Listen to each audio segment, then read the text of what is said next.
So what's up everyone, आ गए हम वापस। एंड आज हम सबसे मेन टॉपिक उठाने वाले हैं, जो पेपर के लिए तो इतना इम्पोर्टेंट नहीं बट रियल लाइफ नॉलेज के लिए बहुत ज़्यादा इम्पोर्टेंट है। इस चैप्टर का नाम है इंडियन रेगुलेटरी फ्रेमवर्क। एक ही लेक्चर का चैप्टर है एंड बहुत छोटा चैप्टर है ये भी। तो इंडियन रेगुलेटरी फ्रेमवर्क बेसिकली हमें लॉ के बारे में बताने वाला है कि लॉ होता क्या है, लॉ बनता कैसे है, एंड लॉ की रिक्वायरमेंट्स क्या क्या है, एंड कितने तरह के लॉ होते हैं। तो मेनली हम इसमें लॉ के कंसर्न में बात करने वाले मेनली। ज़्यादा बड़ा चैप्टर है नहीं, तो शुरू करते हैं। पेपर पास आता है, सिलेबस निपटाना है। तो सबसे पहले अगर हम लॉ की बात करें कि लॉ होता क्या है, तो law is a set of obligation and duties impose by the government for serving welfare and providing justice to society. मतलब वही है कि law set of obligation and duties है लोगों की, बेस्ट इंटरेस्ट में काम करते हैं for the welfare of people and justice provide करने के लिए सोसाइटी में। बेसिकली किसी के साथ गलत ना हो, उस चीज़ के पर्पज से हम लॉ बनाते हैं। बाकी अगर आगे बात करें तो सोर्सेज ऑफ लॉ क्या होते हैं, लॉ बनता कैसे है। तो चार तरह से लॉ बनता है। सबसे पहले हमारा कॉन्स्टिट्यूशन, जो चीज़ कॉन्स्टिट्यूशन में लिखी हुई होती है वो लॉ होती ही होती है। और कॉन्स्टिट्यूशन में हमारे 25 पार्ट्स है एंड 448 आर्टिकल्स है। अच्छा, अगर आर्टिकल्स और एंड उस पर भी है, तो जो हमारा एक्ट होता है, एक्ट के अंदर सेक्शंस में बात होती है। कॉन्स्टिट्यूशन में आर्टिकल्स में बात होती है। तो आर्टिकल्स लिखे जाते हैं कॉन्स्टिट्यूशन में एंड सेक्शंस लिखे जाते हैं हमारे किसी लॉ में, एक्ट में। ठीक है। बाकी द स्टैट्यूट्स और law made by parliament and the state assemblies, इसके बारे में मैं वापस आऊंगा बाद में। बट अभी के लिए इतना पता होना चाहिए कि जो लॉ गवर्नमेंट पास करती है वो चीज़ है ये। प्रेसिडेंट्स और जुडिशियल डिसीजन ऑफ कोर्ट, कोई भी अगर कोर्ट का डिसीजन होता है उसको प्रेसिडेंट्स कहा जाता है या फिर जुडिशियल डिसीजन भी कहा जाता है। वो हमारा एक लॉ का सोर्स होता है। बाकी कुछ सम कस्टम्स एंड यूसेजेस, कुछ कस्टम्स हो गए, कुछ यूसेजेस हो गई, बेसिकली जो पुरानी प्रथाएं हैं, वो हमारी कस्टम्स में काउंट हो जाती है। वो भी एक तरह का लॉ होता है हमारे लिए। ठीक है। बाकी इसमें अगर हम आगे बात करें तो सबसे पहले अब उसी पे आ जाते हैं कि लॉ बन अगर गवर्नमेंट पास करती है तो उसके थ्रू कैसे लॉ बनता है। तो कॉन्स्टिट्यूशन ऑफ इंडिया जो है हमारा, वो प्रोवाइड ऐसे करता है कि लॉ जो है लेजिस्लेटिव बॉडी बनाती है। लेजिस्लेटिव बॉडी मतलब दो बॉडीज होती है, एक सेंट्रल गवर्नमेंट, एक स्टेट गवर्नमेंट। अब सेंट्रल गवर्नमेंट के थ्रू लॉ पास होता है पार्लियामेंट से। पार्लियामेंट जो लॉ पास करेगा मतलब वो सेंट्रल गवर्नमेंट ने लॉ पास किए। बाकी सेंट्रल गवर्नमेंट के अंडर पार्लियामेंट आता है एंड पार्लियामेंट के अंदर दो हाउसेस आ जाते हैं, राज्यसभा एंड लोकसभा। तो लोकसभा पहले लॉ पास करती है, फिर राज्यसभा उसे पास करती है। लॉ नहीं, मतलब उस टाइम पे वो होता है, बिल होता है। बिल पास लोकसभा करेगी, फिर राज्यसभा करेगी एंड देन वो प्रेसिडेंट के उस पर सिग्नेचर होते हैं। उस पर भी मैं आऊंगा बट इतना ही है अभी के लिए कि सबसे पहले सेंट्रल गवर्नमेंट, पार्लियामेंट, पार्लियामेंट के अंदर दो हाउसेस, राज्यसभा लोकसभा। ठीक है। बाकी अगर कोई लॉ से स्टेट गवर्नमेंट फॉर्म करती है तो वो फॉर्म होता है हमारा स्टेट लेजिस्लेटिव असेंबली के लिए। ये वाला लॉ हमारे जनरली स्टेट्स पे लगता है कि किसी पर्टिकुलर स्टेट का लॉ हो गया वो सब। बट जनरली जो सेंट्रल गवर्नमेंट का लॉ होता है वो हमारा होल ऑफ इंडिया पे ही एप्लीकेबल होता है। बाकी इन केस इस पे मैं आऊंगा, अगर जो हमारे हाउसेस है, पार्लियामेंट अगर सेशन में नहीं है तो वो चाहे तो लॉ को ऐसे भी पास करा सकती है कि वो प्रेसिडेंट के पास जाके ऑर्डिनेंस पास करवा दे कि जब सेशन में आएगी। और अगर तब वो लॉ पास हो गया दैट मीन्स तब तो एक्ट बन ही गया। बट अभी के लिए अगर उसको लॉ को पास करवाना है तो ऑर्डिनेंस करवा सकते हैं। ऑर्डिनेंस बेसिकली एक टेम्परेरी लॉ होता है जो जब तक पार्लियामेंट हाउस में नहीं आ जाता तब तक वो लॉ बना दे। ठीक है। तो ये भी एक केस होता है। बाकी कॉन्स्टिट्यूशन ऑफ इंडिया में मेनली तीन पिलर होते हैं हमारे, जो हमने सिक्स्थ में पढ़ा था आई गेस। तीन पिलर हमारे वही लेजिस्लेटिव, एग्जीक्यूटिव, जुडिशियल। एग्जीक्यूटिव वही होगा जो एडमिनिस्ट्रेशन एंड इम्प्लीमेंटेशन देखते हैं लॉ का, बेसिकली लॉ सही से फॉलो हो रहा है कि नहीं। लेजिस्लेशन वही होती है जो लॉ मेकर्स होते हैं एंड जुडिशियल वो होता है जो जस्टिस प्रोवाइड करता है हमारी कंट्री में। ठीक है।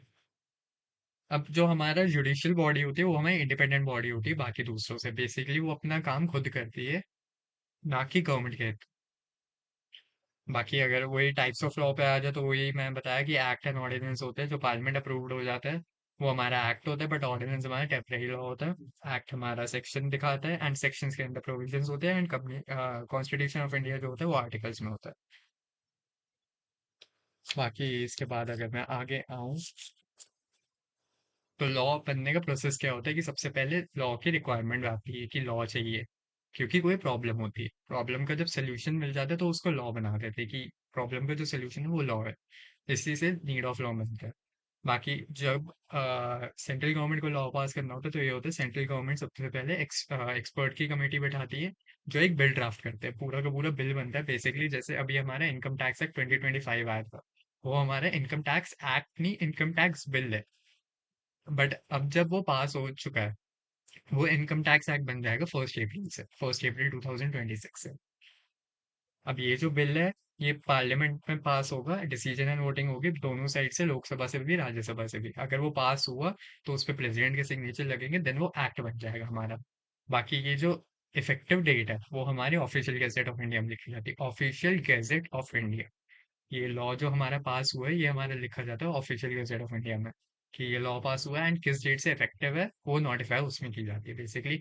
जैसे मैंने इनकम टैक्स एक्ट 2025 बताया, आज तो सितंबर है, 6 सितंबर आ गई है, बट ये एक्ट अभी क्या कहते हैं, अप्लाई नहीं हुआ है अभी। इनकम टैक्स एक्ट 1961 ही चल रहा है हमारा, बट इनकम टैक्स एक्ट 2025 हमारा अप्लाई होना शुरू हो जाएगा ऑन 1 अप्रैल टू फ्रॉम 1 अप्रैल 2026। तो वो इफेक्टिव डेट है हमारी वो लॉ की, ठीक है। तो यही चीज़ होती है। बाकी अगर हम टाइप्स ऑफ लॉ की बात करें तो इंडिया में 4 तरह के लॉ होते हैं: criminal law, civil law, common law and principle of natural justice. 4 तरह के लॉ है: criminal, civil, common and principle of natural justice. एक एक करके पढ़ते हैं कौन क्या इनका काम होता है। तो क्रिमिनल लॉ पे अगर हम आए तो ये वो हमारा पब्लिक इंटरेस्ट में काम करता है। पब्लिक इंटरेस्ट में मतलब कुछ भी अगर वायलेशन है रूल या पब्लिक रॉन्ग का, तो उसकी पनिशमेंट और जो भी पब्लिक रॉन्ग हुआ है वो हमारा क्रिमिनल लॉ के अंडर लिखा होता है। बेसिकली कोई भी क्रिमिनल ऑफेंस, चोरी, फ्रॉड, मर्डर, ये सब तरह के जो क्रिमिनल ऑफेंसेस है ये पब्लिक इंटरेस्ट में हमारे डिसीजन लिए जाते हैं कि ऐसा होना ही चाहिए। बेसिकली कुछ भी गलत काम हो गया बहुत, that is a criminal case. So उस पे अगर हम आए तो क्रिमिनल लॉ हमारे इंडिया में गवर्नड है बीएनएस एंड बीएनएसएस से। तो बीएनएस की फुल फॉर्म है भारतीय न्याय संहिता, एंड बीएनएसएस की हमारी फुल फॉर्म है भारतीय नागरिक सुरक्षा संहिता, ठीक है। पहले आईपीसी एंड एक और होता था वो चलता था, बट आईपीसी को रिपील करके बीएनएस एंड बीएनएसएस आया था हमारा बेसिकली।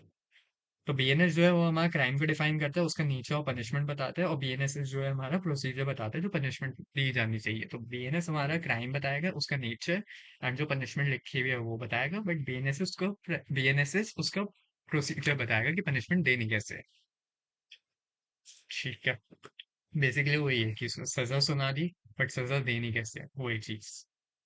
सिविल लॉ में अगर हम आए तो वो प्राइवेट डिस्प्यूट्स की बात करते हैं कि आपस में अनबन हो गई, जैसे फैमिली लॉ हो गया, ब्रीच ऑफ कॉन्ट्रैक्ट हो गया, कोई भी सिविल सूट है, वो सब चीज़ों के बारे में अगर हम बात करें तो वही इसमें लिखा होता है: disputes between individual and organisation civil law के अंडर आ जाते हैं। Violation of certain rights and obligation होता है इसमें भी। और सिविल सूट में वो हमारा क्या कहते हैं, फाइल होता है केस इसमें, ठीक है।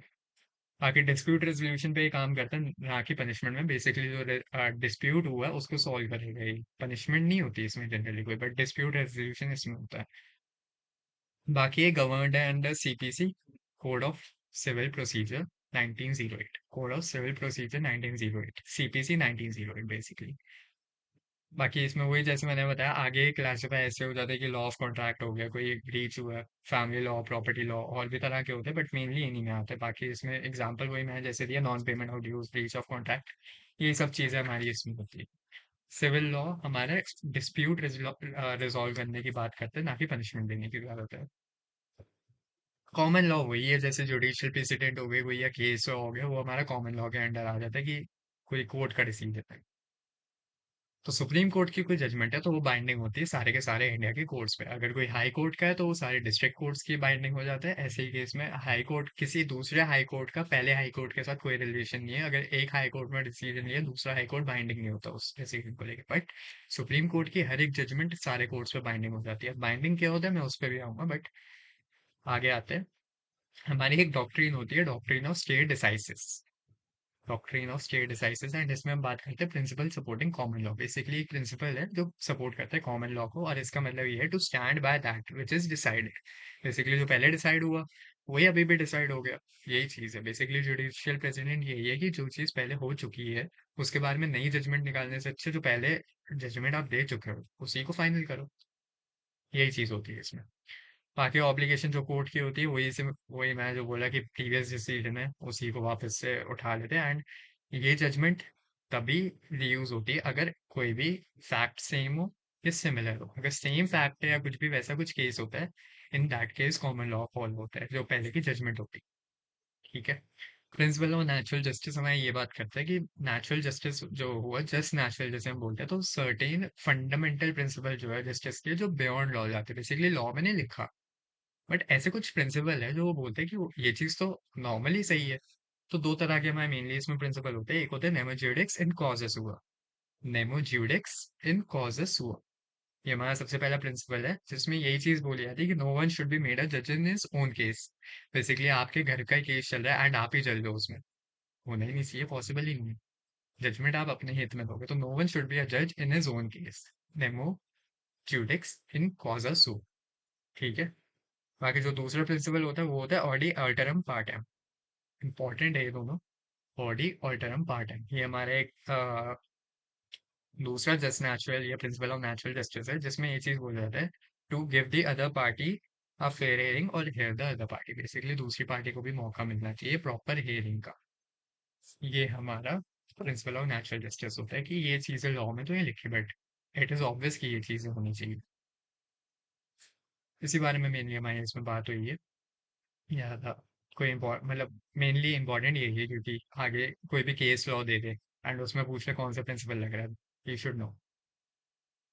इन्फोर्समेंट की अगर हम बात करें तो लॉ पास हो जाता है एंड बाद में उसे इन्फोर्स कराना पड़ता है कि वो ढंग से काम कर रहा है कि नहीं, और किसी को मॉनिटर करना पड़ता है। तो ये जॉब जो होती है वो एग्जीक्यूटिव बॉडी की होती है, जैसे हमने पहले पढ़ा था कि एग्जीक्यूटिव बॉडी होती है वो इन्फोर्समेंट एंड इम्प्लीमेंटेशन पर देखती है। तो एग्जीक्यूटिव बॉडी दोनों उसकी गवर्नमेंट की होती है, सेंट्रल की भी स्टेट की भी। तो ये एनफोर्समेंट जो होती है ये गवर्नमेंट डिफरेंट मिनिस्ट्रीज को बैठा के करती है। बेसिकली जैसे हमारी एमसीए है, ministry of corporate affairs. MOF है, ministry of finance. And ministry of home affairs, ये हमारी मेन मेन मिनिस्ट्री होती है वैसे। बट अगर इन्हीं का हम एग्जांपल लें तो ये मेन मिनिस्ट्री हमारी बेसिकली अपने अपने काम में ध्यान रखती है एंड इम्प्लीमेंटेशन में ये देखती है। एग्जीक्यूटिव यही है एंड इन्फोर्समेंट ये देखती है बेसिकली। ठीक है। ये मिनिस्ट्री को हेड करने वाला एक मिनिस्टर है, जैसे Nirmala Sitharaman ministry of finance को देखती है एंड अमित शाह जो है मिनिस्ट्री ऑफ होम अफेयर्स को देखते हैं। तो यही चीज है कि ये हेड मिनिस्टर के उसमें करे जाते हैं बट रन ये सिविल सर्वेंट्स के उसमें होते हैं। बेसिकली ऑफिसर्स होते हैं जो रन कराते हैं इन मिनिस्ट्रीज के। मिनिस्ट्रीज को, मिनिस्ट्री का फेस तो यही है बट जो काम कर रहे हैं वो एक्चुअली में ऑफिसर्स कर रहे होते हैं, इनके अंडर ऑफिसर्स काम कर रहे हैं बट फेस उनके मिनिस्टर होते हैं, ऐसे समझ लेते हैं। ठीक है। बाकी मिनिस्ट्री जैसे Indian administrative and other services, mainly IRS हो गए, आईएफएस हो गए एंड अदर सो ऑन। ठीक है। आईपीएस हो गए। बाकी एम्प्लॉयड ऑफिशियल वही सर्वेंट्स होते हैं, अकाउंटेबल होते हैं मिनिस्टर के थ्रू, मिनिस्टर्स के थ्रू अकाउंटेबल हो। इनका काम जो है मिनिस्टर्स को ऑब्लिगेटेड होता है कि ऑब्लिगेशन मिनिस्टर की है कि काम सही से हो रहा है। बाकी मिनिस्ट्री को हेड करने वाले कैबिनेट कैबिनेट मिनिस्टर होते हैं जो यूनियन काउंसिल ऑफ मिनिस्ट्रीज के साथ बैठते हैं एंड जो उनकी अंडर टीम होती है जूनियर मिनिस्टर्स की, उन्हें मिनिस्टर ऑफ स्टेट कहते हैं। सपोर्ट करने वाले जूनियर जूनियर मिनिस्टर ये है जो मिनिस्ट्री ऑफ स्टेट में होते हैं एंड जो मिनिस्ट्री को हेड करने वाले वो कैबिनेट मिनिस्टर होते हैं जो यूनियन काउंसिल ऑफ मिनिस्ट्रीज के अंडर बैठते हैं। ठीक है। इसका एग्जांपल ये है कि इनकम टैक्स एक्ट जो आया था वो एनफोर्स हमारे मिनिस्ट्री ऑफ फाइनेंस ने कराया था। अब उसके अंडर एक डिपार्टमेंट आता है central board of direct tax. उसके अंडर एक डिपार्टमेंट और आता है डिपार्टमेंट ऑफ रेवेन्यूज, क्योंकि जो भी मिनिस्ट्री ऑफ फाइनेंस का इनकम टैक्स है वो जमा तो रेवेन्यू वाले ही करेंगे, तो रेवेन्यू डायरेक्टली सपोर्ट करता है आईआरएस। आईआरएस ऑफिसर्स मेनली काम देखते हैं जो भी मिनिस्ट्री ऑफ फाइनेंस को। ठीक है। इनकम टैक्स एक्ट के अंडर वही है कि ऐसे ही चलता है। बाकी अगर हम अब आगे बात करें मिनिस्ट्रीज की, तो मिनिस्ट्रीज के अंडर सबसे पहले हमारी आ जाती है मिनिस्ट्री ऑफ फाइनेंस। सबसे मेन, सबसे इंपॉर्टेंट, मिनिस्ट्री ऑफ फाइनेंस का बहुत बड़ा रोल है आजकल, स्पेशली जैसे चल रहा है हाल। तो मिनिस्ट्री ऑफ फाइनेंस हमारा मेनली इकोनॉमी ऑफ इंडिया के साथ कंसर्न होता है, जो जैसे ट्रेजरी का काम करता है वो हमारी ट्रेजरी है कंट्री की। बाकी इसका काम मेनली जो कंसर्न है वो इकोनॉमी से ही है, taxation, financial legislation, financial institution, capital market, centre and state finances, union budget. Union budget सबसे इंपॉर्टेंट है बट काम इसका वही है ट्रेजरी ऑफ इंडिया। अभी जैसे जीएसटी में चेंजेस आए, जीएसटी का चेंज भी मिनिस्ट्री ऑफ फाइनेंस से लेके आए थे, निर्मला सीतारमन ने बताया था कि जीएसटी में क्या क्या चेंजेस। यही चीज़ है टैक्सेशन की आती है क्योंकि डील करती है, एंड जो सीएज होते हैं उनका डे टू डे वर्क जो है वो इस मिनिस्ट्री की वजह से इम्पैक्ट होता है, क्योंकि जैसे अभी इनकम टैक्स एक्ट आया, हमें ही सबसे पहले पढ़ना पड़ेगा कि क्या चेंज आया है, क्या कुछ है। सिमिलरली जीएसटी में जो चेंज आया है वो भी हमें पढ़ना है, क्योंकि टैक्सेशन में डील करना है, दैट्स वाई। बाकी this is one of the top most ministry जो हर मिनिस्टर होल्ड करना चाहता है। बहुत बड़ी मिनिस्ट्री है क्योंकि ट्रेजरी है, ऑब्लिगेशन बहुत बड़ी है, तो दैट्स वाई बड़ी फेमस एंड बड़ी इंपॉर्टेंट मिनिस्ट्री, तो हर कोई चाहता है ये होल्ड करना। बाकी सबसे इंपॉर्टेंट फंक्शन जैसे मैं बोला, यूनियन बजट होता है, हर साल कुछ ना कुछ अनाउंस होता है, इंडिया के खर्चे, इंडिया का रेवेन्यू, सारा कुछ जो भी जीडीपी है वो सब इसमें अनाउंस होता है। आगे प्रोफेशनल एंड कॉमन मैन तो ऑब्वियसली इसका वेट करती है, जिसमें टैक्स एंड बजट एलोकेशन की बात होती है। जैसे अभी लास्ट टाइम जो हमारा बजट आया था, उसमें 12 लाख तक की इनकम पे इनकम टैक्स एग्जेम्प्ट कर दिया था, तो दैट्स वाई ये थोड़ा इंपॉर्टेंट डे माना जाता है यूनियन बजट का। बाकी इसके अंडर कई सारे डिपार्टमेंट्स आ जाते हैं, मेनली मतलब कई सारे में बोले तो 6 डिपार्टमेंट आते हैं मिनिस्ट्री ऑफ फाइनेंस के अंदर। Department of economic affairs, department of expenditure, revenue, financial services, investment and public asset management, public enterprises. Basically जो इनकी एसेट्स है, पब्लिक एसेट मैनेजमेंट हो गए, इन्वेस्टमेंट्स हो गए वो, पब्लिक एंटरप्राइज इनके खुद के बिजनेसेस। बाकी फाइनेंशियल सर्विसेज जैसे एसबीआई है, वो सब इसके अंडर आ गया, वही बैंकिंग जो सेक्टर होता है वो इसके अंडर आ जाता है जनरली। बाकी डिपार्टमेंट ऑफ रेवेन्यू, इनकी कितनी इनकम का जो है रेवेन्यू, एक्सपेंडिचर इनके क्या खर्चे, इकोनॉमिक अफेयर्स, इंडिया की इकोनॉमी कैसे ग्रोथ कर रही है एंड कैसे क्या चल रहा है, वो इकोनॉमिक अफेयर्स संभालता है। बाकी अगली इंपॉर्टेंट मिनिस्ट्री जो हमारी आ जाती है वो है ministry of corporate affairs. Ministry of corporate affairs mainly हमारा कंसर्न है administration of companies act 2013, LLP act and insolvency and bankruptcy code of 2016। तीन रेगुलेशन, तीन लॉ को रेगुलेट करता है, कंपनीज एक्ट को, एलएलपी एक्ट को एंड आईबीसी को। आईबीसी हमारा वो होता है इंसॉल्वेंसी एंड बैंकरप्सी कोड 2016, इस पे आऊंगा मैं। बट मेनली यही तीन हमारी जो मिनिस्ट्री ऑफ कॉर्पोरेट अफेयर्स है, इन्हीं तीनों को डील करती है, इन्हीं को एडमिनिस्ट्रेशन पर काम करती है। बाकी जैसे मैं बोला कि ये रेगुलेशन ऑफ इंडियन एंटरप्राइज और इंडस्ट्रियल एंड सर्विस सेक्टर को देखते हैं, यही चीज़ है कि मेनली इनका काम ये है, रेगुलेशन का काम ये है, जो इंडियन एंटरप्राइजेस होती है उनको। ये भी सिविल सर्वेंट्स के थ्रू काम होता है, जो आईसीएलएस कैडरे करती है। आईसीएलएस मतलब Indian corporate law services. Indian corporate law services हमारा रन ऑफ जो ऑफिसर्स होते हैं वो ये होते हैं इंडियन कॉर्पोरेट लॉ सर्विसेज, जो रन करते हैं एमसीए को। हाईएस्ट पोजीशन है इसमें डीजीसीए की होती है, director general of corporate affairs, DGCA. इतनी ही थी। बाकी आगे अगर हमारा तो मिनिस्ट्री ऑफ होम अफेयर्स होती है, जो हमारी internal security and domestic policy को देखते हैं। बेसिकली जो भी हमारी कंट्री में कुछ भी अगर प्रॉब्लम आती है, जैसे वॉर हो गई किसी के साथ या किसी के साथ अनबन है, तो मिनिस्ट्री ऑफ होम अफेयर्स ही देखते हैं उन्हें। बाकी इन्हें इनके जो हेड होते हैं सबसे बड़े, वो होते हैं union minister of home affairs, Amit Shah, current time. तो इसके अंडर भी हमारे 6 डिपार्टमेंट्स होते हैं, border manager, internal security, Jammu Kashmir and Ladakh affairs, department of home, department of official language and department of states. Border management ये देख रहे हैं, इंटरनल सिक्योरिटी ये देख रहे हैं, जम्मू कश्मीर एंड लद्दाख के अफेयर्स क्योंकि वो भी इंपॉर्टेंट है। डिपार्टमेंट ऑफ होम, इंडिया के department basically, and official language मतलब जो ऑफिशियल लैंग्वेज इंडिया की है उसका department, and department of states. ठीक है। फोर्थ एंड लास्ट मिनिस्ट्री जो हमारी आ जाती है वो होती है ministry of law and justice. Law और जस्टिस को लेके यही मिनिस्ट्री देखते हैं कि कोई भी लॉ पास करना है, लोगों को जस्टिस प्रोवाइड करना है, वो हमारी यही मिनिस्ट्री देखती है। ठीक है। इसमें मेनली हमारा वही लीगल अफेयर्स को मैनेज करना लेजिस्लेटिव डिपार्टमेंट के थ्रू। लेजिस्लेटिव एक्टिविटीज जो है वो डिपार्टमेंट ऑफ लीगल अफेयर्स देखता है। एडमिनिस्ट्रेशन ऑफ जस्टिस जो है वो डिपार्टमेंट ऑफ जस्टिस देखता है। एडमिनिस्ट्रेशन जस्टिस का डिपार्टमेंट ऑफ जस्टिस, एक्टिविटीज जो लेजिस्लेटिव एक्टिविटी वो लीगल अफेयर्स देखता है। बेसिकली लॉ पास होना वो सब लीगल अफेयर्स देखेगा, बट जो भी उनका एडमिनिस्ट्रेशन एंड इन्फोर्समेंट है वो डिपार्टमेंट ऑफ जस्टिस देखता है, ऐसे ही। ठीक है। डिपार्टमेंट ऑफ लीगल अफेयर्स जो है वो एडवाइस करने में काम करता है मिनिस्ट्री ऑफ सेंट्रल गवर्नमेंट को, और लेजिस्लेटिव डिपार्टमेंट जो है वो हमारा ड्राफ्ट करता है प्रिंसिपल लेजिस्लेशन को सेंट्रल गवर्नमेंट के लिए। ठीक है। बाकी अगर हम बात करें डिपार्टमेंट की, जो ministry of law and justice के अंडर आ जाते हैं, वो होता है department of legal affairs, legislative department and department of justice. तीन डिपार्टमेंट्स। इसके बाद मिनिस्ट्री हमारी मेन मेन इंपॉर्टेंट जो मिनिस्ट्री है वो खत्म हो जाती है, एंड और कोई हमारी में है नहीं। तो यही थी मिनिस्ट्री हमें करनी थी। बाकी अगर आगे बात करें तो हमारी कुछ रेगुलेटरी बॉडीज होती है इंडिया की, जिनके बारे में हम बात करेंगे। सबसे पहले होती है हमारी SEBI, securities exchange, securities and exchange board of India, securities and exchange board of India. तो जो सिक्योरिटी एक्सचेंज में डील करती है, जो कि सिक्योरिटीज एंड कमोडिटी मार्केट जो है इंडिया की, उसको रेगुलेशन यही करती है। And under the ownership of ministry of finance आती है। मिनिस्ट्री ऑफ फाइनेंस के अंडर एक रेगुलेटरी बॉडी आती है सेबी, जो स्टॉक मार्केट के और कमोडिटी मार्केट को यही देखती है। ठीक है। बाकी ये स्टैब्लिश हुआ था पहले इस्टेब्लिश हो गया था 12 अप्रैल 1988 में। बट इसको पावर्स मिली थी 30 जनवरी 1992 में थ्रू सेबी एक्ट 1992।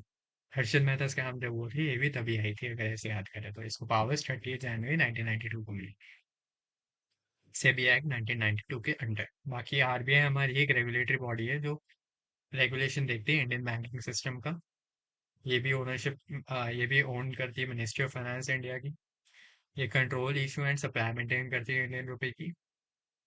बाकी इसी ने हमारा मेन जो पेमेंट सिस्टम है, वो इस यही लाई थी हमारी आरबीआई। आरबीआई हमारा मेन पेमेंट सिस्टम संभालता है।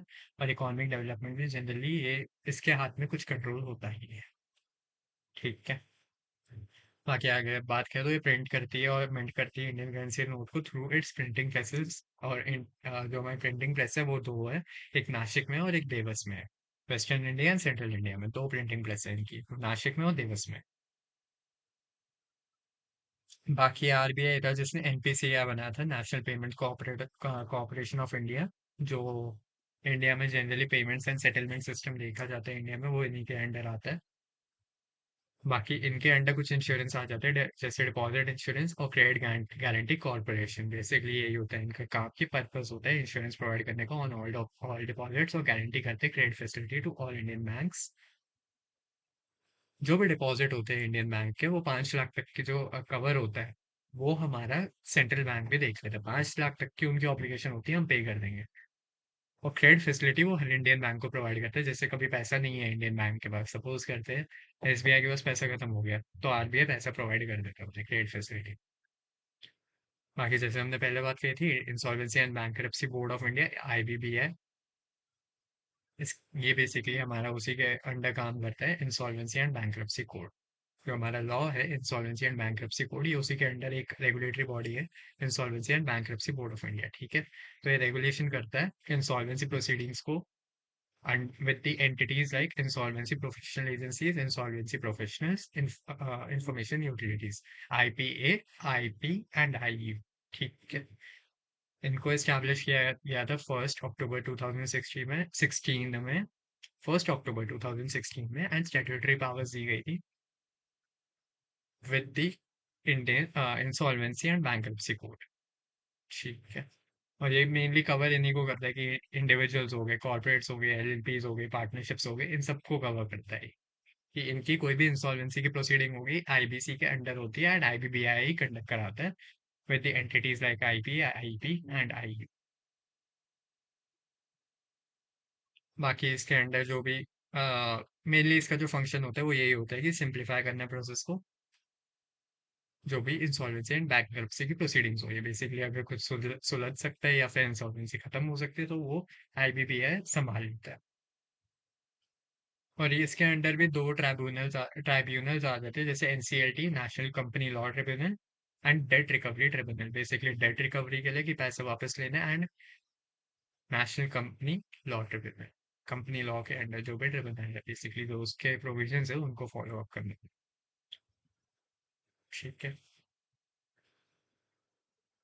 बाकी इसके आगे अगर हम आए तो structure of Indian judicial system की बात करेंगे। हमने अगर देखें, हमने तीन बॉडीज के बारे में पढ़ा था, जो इंडिया की तीन पिलर्स है।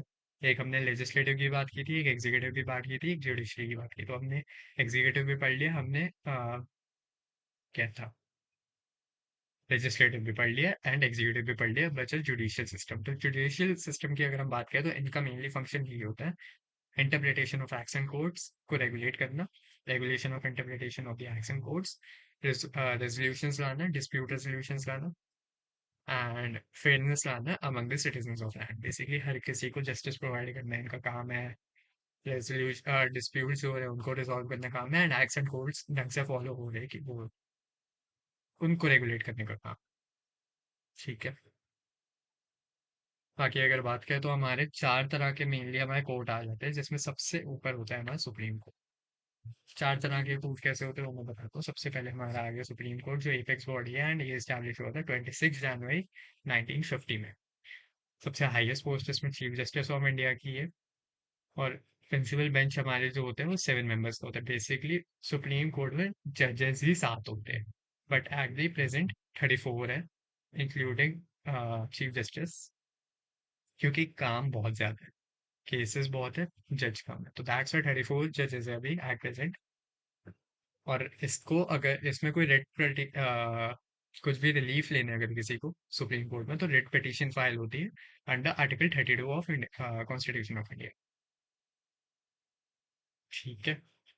बाकी सुप्रीम कोर्ट के बाद जो हमारी हाईएस्ट कोर्ट आती है वो हाई कोर्ट होता है, जो स्टेट के हर स्टेट में होता है। हर स्टेट में एक हाई कोर्ट का होना जरूरी होता है, एंड हर स्टेट और हर यूनियन टेरिटरी, हर स्टेट और हर यूनियन टेरिटरी के पास कोर्ट होता है। इंडिया में अभी एट प्रेजेंट 25 हाई कोर्ट्स है।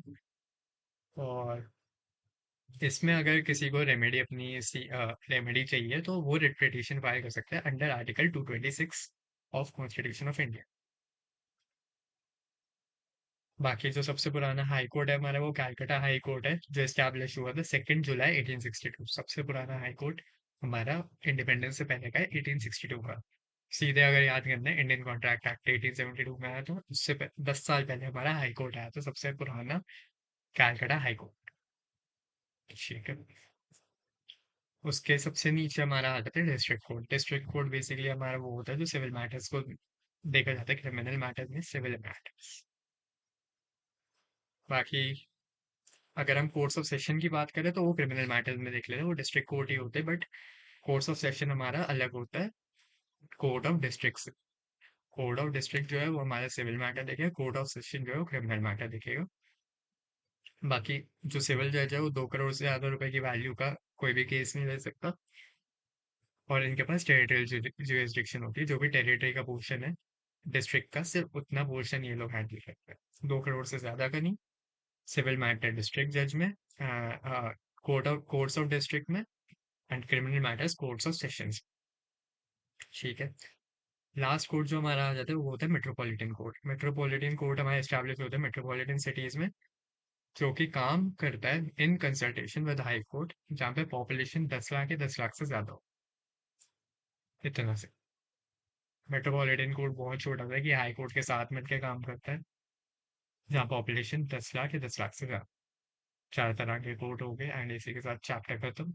इंडियन रेगुलेटरी फ्रेमवर्क तो आई थिंक हमारा रियल लाइफ केसेस के लिए ज्यादा इंपॉर्टेंट बनता है, बट इससे क्वेश्चन अगर हम देखें तो एक ही क्वेश्चन आता है। चैप्टर भी कितना ज्यादा, एक लेक्चर में खत्म। तो खत्म करते हैं सिलेबस, 10 दिन बचे पूरे पूरे। ठीक है, जल्दी। बाय।